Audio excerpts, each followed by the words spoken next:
Order! Order! You are an incorrigible delinquent at times. Behave yourself, man!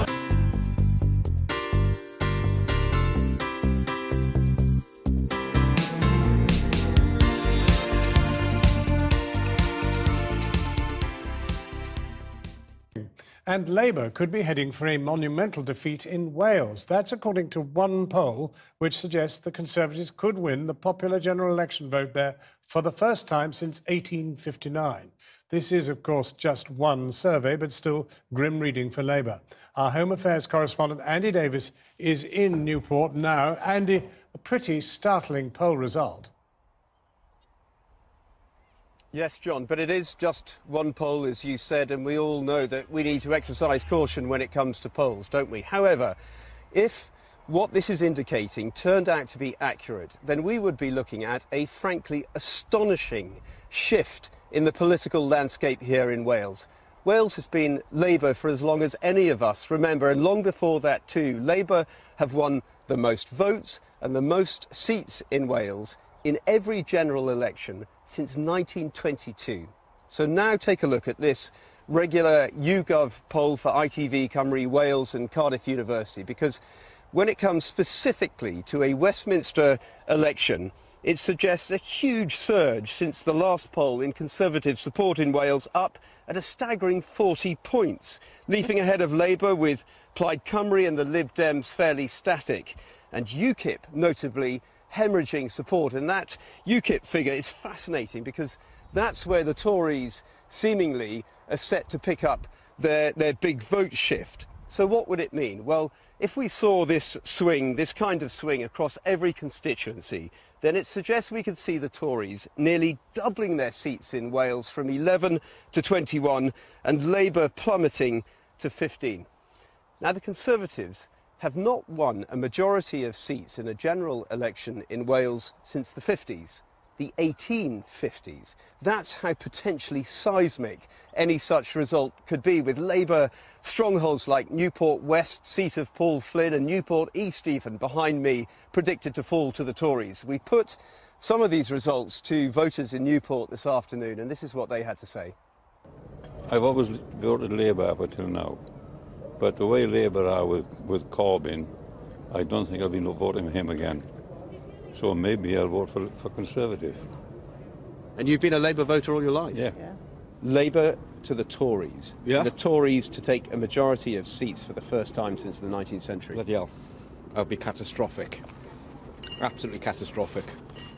I just can't believe that would happen in Wales. I can understand why people would vote going against Labour.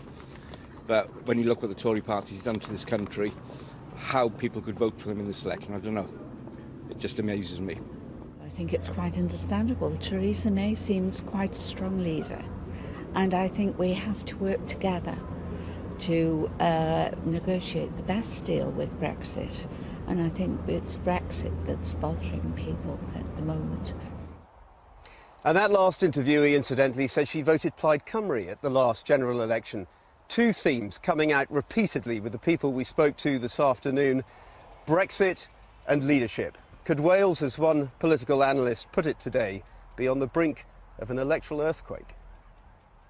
Andy Davis. Now, from Porth in South Wales is the Labour MP for Rhondda, Chris Bryant, and with me, Stephen Crabb, Conservative MP for Preseli, Pembrokeshire. Chris Bryant, what do you think this election is all about in Wales? Is it about Brexit? Is it about Britain? Or is it about Wales? It's about what vision of the country do you want to pursue? Do you want what I think Theresa May wants, which is a massive majority so that she can do whatever she wants? And I think in listening to what your correspondent was just saying there, I think one of the interesting things for me was if is the biggest word in the English language. And the truth is, you can't extrapolate from a single poll to the whole of the country. And also, I think the poll, as I understand it, was taken very early doors, like moments after Theresa May made her announcement about a general election. I think an awful lot of people in Wales will be thinking two things. First of all, they'll be thinking, a Tory government with an enormous majority is not going to do any favours for the people of Wales. And you know what? I might have voted Lib Dem in the past, or I might have voted Plaid in the past. I definitely don't want a Tory government. I'm going to lend my vote to the Labour Party. Right, let's and the pause second it. thing is, I think a lot of people will... Let's pause it Can there I just for a do moment. my second point very briefly? Yes, the second point very briefly, which is that I think a lot of people will go, my local member of parliament is the person that I'm electing, and I think they've done a good job. I'm going to stick with them. OK, well, what is it for you? What is this election about? Yeah, it's about the two issues, isn't it? Brexit and leadership. People in Wales understand that this is not a normal general election. It's not part of the normal cycle. We are having an election to do one overarching thing, which is to get a Prime Minister with a mandate to execute what people voted to do last year, which was to do Brexit. People, and Chris in particular, overlooks the fact that Wales, overwhelmingly, his constituency, one of the strongest Brexit voting constituencies in the whole country. They want a Prime Minister who will do this in a balanced way. Theresa May really makes a great impact on the doorsteps in Wales. I've spoken to former lifelong Labour voters who are switching to Conservatives on just purely on the basis of Theresa May's leadership. But that's the overwhelming factor. The fascinating thing is that actually Wales reflected the way Britain voted generally. In other words, it was pretty split. Well, by 1%. Well, still, you had strong, safe Labour seats, like Chris's, overwhelmingly voting for Brexit. They want something different. They see a leader in Theresa May who's going to do that, and they like her tone. They like what she says. They think that she's on her side. Well, now, Chris Bryant, I mean, what are you finding on the doorstep? A dislike of Labour or a dislike of your leader, Jeremy Corbyn?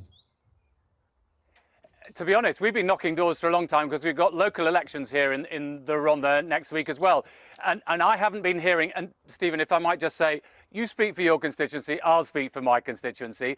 I haven't been hearing on the doorstep here that lots of people are going to be voting for Theresa May. I've heard an awful lot of people saying that the cuts that the Tory government has effected over the last 7 years to constituencies like these have done untold damage, and we need to push back and make sure that we have strong Labour MPs in Wales fighting for Wales. I mean, even, you know, Theresa May won't even guarantee that the money that previously came from Europe to Wales will be met by Westminster in the future. So I think an awful lot of voters out in the Rhondda here in this constituency will be saying, I'm sorry, Theresa May, you do not speak for us. The Welsh Labour Party has run the Welsh Assembly. It's run schools and hospitals in Wales for the best part of 20 years. People in Wales are fed up with Welsh Labour. They're sick of this one-horse town approach that the Labour Party takes, and particularly in areas which have seen maternity services cut, paediatric services cut. I think they're looking to punish the Welsh Labour Party.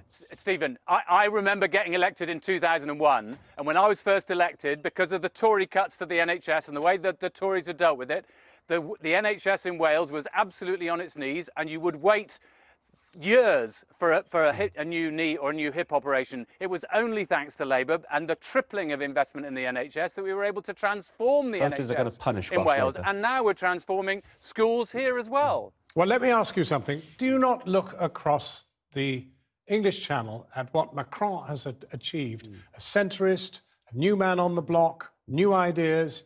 Don't you wish you had that situation in this country? Well, it's an entirely different scenario in France. I think Macron is showing that he's a man for the moment. That the French political system is very, very tired. Confidence in our own parties is pretty dim. No, well, we showed, didn't we, with the leadership election we had last year, where we do have a system that can provide a new leader in a very straightforward way. Unfortunately, the French political system needs a bit of a shake-up, and Macron, I think, he's going to be a breath of fresh air. Any envy looking across the English Channel, Chris Bryant? I'm a big fan of Emmanuel Macron, and I desperately hope that he wins, because I don't want to see fascism flourish in France or anywhere else across the whole of Europe. But Stephen's right in one sense. I'll allow him this. He's right in this tiny sense, which is that the French system is completely different. It's a presidential system. That is not the system we have here. In this country, we elect one MP per constituency, first past the post, and I think that's where you'll see a big difference over the next few weeks in this election campaign. It sounds, Chris Bryant, in a word, as if you're looking for a new centrist alliance that might perhaps back remaining in Europe. No, I'm not looking for anything. All I'm looking for at the moment is a good, strong victory in the local elections next Thursday. Well, no, I want a Labour government, because I think the people of the Rhondda know that a Tory government has never done any favours for the people of the Rhondda, let alone the people of Wales. Right. Chris Bryant and Steve Grant, thank you both very much indeed. I've been getting away with it all my